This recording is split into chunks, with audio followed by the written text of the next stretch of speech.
Y en aquel tiempo se levantará Miguel, el gran príncipe que está por los hijos de tu pueblo, y será tiempo de angustia, cual nunca fue después que hubo gente hasta entonces. Mas en aquel tiempo será libertado tu pueblo, todos los que se hallaren escritos en el libro. Daniel 12:1.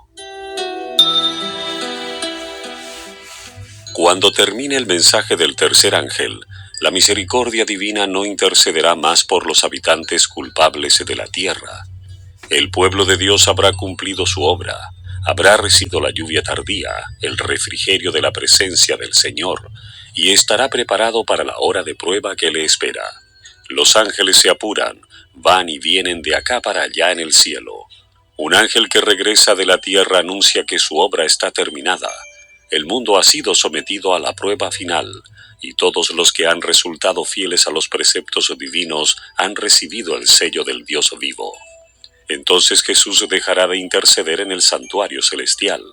Levantará sus manos y con gran voz dirá: hecho es, y todas las huestes de los ángeles depositarán sus coronas mientras él anuncia en tono solemne: el que es injusto, sea injusto aún, y el que es sucio, sea sucio aún, y el que es justo, sea justo aún, y el que es santo, sea aún santo. Apocalipsis 22:11. Cada caso ha sido fallado para vida o para muerte. Cristo ha hecho propiciación por su pueblo y borrado sus pecados. El número de sus súbditos está completo. El reino y el señorío y la majestad de los reinos debajo de todo el cielo van a ser dados a los herederos de la salvación, y Jesús va a reinar como Rey de reyes y Señor de señores. Cuando Él abandone el santuario, las tinieblas envolverán a los habitantes de la tierra.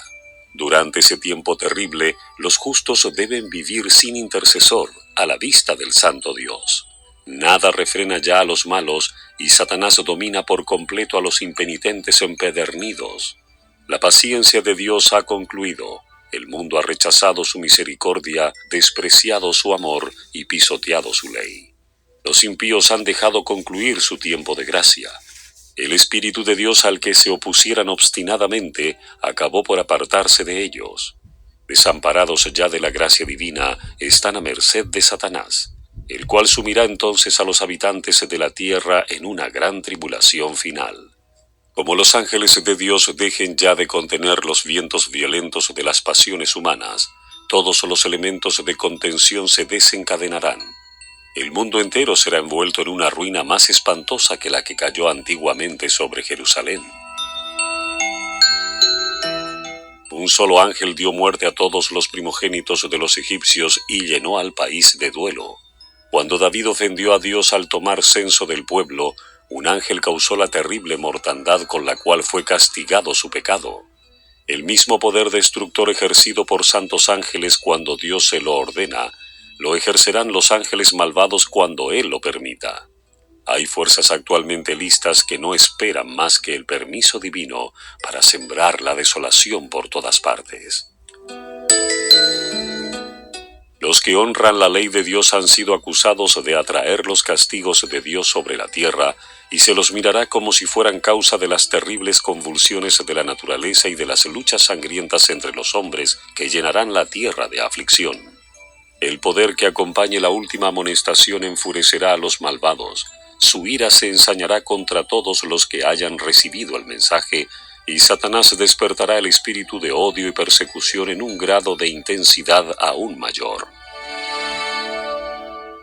Cuando la presencia de Dios se retiró de la nación judía, tanto los sacerdotes como el pueblo lo ignoraron.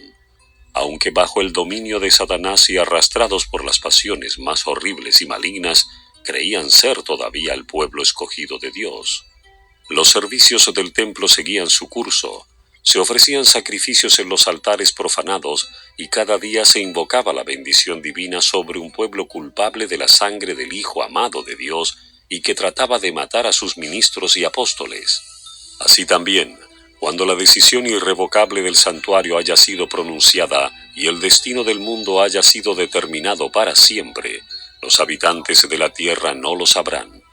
Las formas de la religión seguirán en vigor entre las muchedumbres de medio de las cuales el Espíritu de Dios se habrá retirado finalmente, y el celo satánico con el cual el príncipe del mal ha de inspirarlas para que cumplan sus crueles designios se asemejará al celo de Dios. Una vez que el sábado llegue a ser el punto especial de controversia en toda la cristiandad y las autoridades religiosas y civiles se unan para imponer la observancia del domingo, la negativa persistente por parte de una pequeña minoría de ceder a la exigencia popular la convertirá en objeto de execración universal. Se demandará con insistencia que no se tolere a los pocos que se oponen a una institución de la Iglesia y a una ley del Estado, pues vale más que esos pocos sufran y no que naciones enteras sean precipitadas a la confusión y anarquía. Este mismo argumento fue presentado contra Cristo hace 1800 años por los príncipes del pueblo. Nos conviene, dijo el astuto Caifás, que un hombre muera por el pueblo y no que toda la nación se pierda. Juan 11:50. Este argumento parecerá concluyente y finalmente se expedirá contra todos los que santifiquen el sábado un decreto que los declare merecedores de las penas más severas y autorice al pueblo para que, pasado cierto tiempo, los mate. El romanismo en el Viejo Mundo y el protestantismo apóstata en la América del Norte actuarán de la misma manera contra los que honren todos los preceptos divinos. El pueblo de Dios se verá entonces sumido en las escenas de aflicción y angustia descritas por el profeta y llamadas el tiempo de la apretura de Jacob. Porque así ha dicho Jehová: hemos oído voz de temblor, espanto y no paz. Hanse tornado pálidos todos los rostros. ¡Ah, cuán grande es aquel día! Tanto que no hay otro semejante a él. Tiempo de angustia para Jacob, mas de ella será librado. Jeremías 30, 5-7.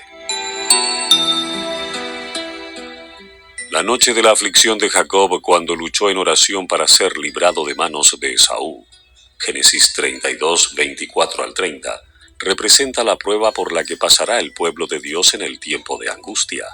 Debido al engaño practicado para asegurarse la bendición que su padre intentaba dar a Esaú, Jacob había huido para salvar su vida, atemorizado por las amenazas de muerte que profería su hermano. Después de haber permanecido muchos años en el destierro, se puso en camino por mandato de Dios para regresar a su país con sus mujeres, sus hijos, sus rebaños y sus ganados. Al acercarse a los términos del país se llenó de terror al tener noticia de que Esaú se acercaba al frente de una compañía de guerreros, sin duda para vengarse de él. Los que le acompañaban a Jacob, sin armas e indefensos, parecían destinados a caer irremisiblemente víctimas de la violencia y la matanza. A esta angustia y a este temor que lo tenían abatido se agregaba el peso abrumador de los reproches que se hacía a sí mismo, pues era su propio pecado el que le había puesto a él y a los suyos en semejante trance. Su única esperanza se cifraba en la misericordia de Dios. Su único amparo debía ser la oración. Sin embargo, hizo cuanto estuvo de su parte para dar reparación a su hermano por el agravio que le había inferido y para evitar el peligro que le amenazaba. Así deberán hacer los discípulos de Cristo al acercarse el tiempo de angustia, procurar que el mundo los conozca bien, a fin de desarmar los prejuicios y evitar los peligros que amenazan la libertad de conciencia.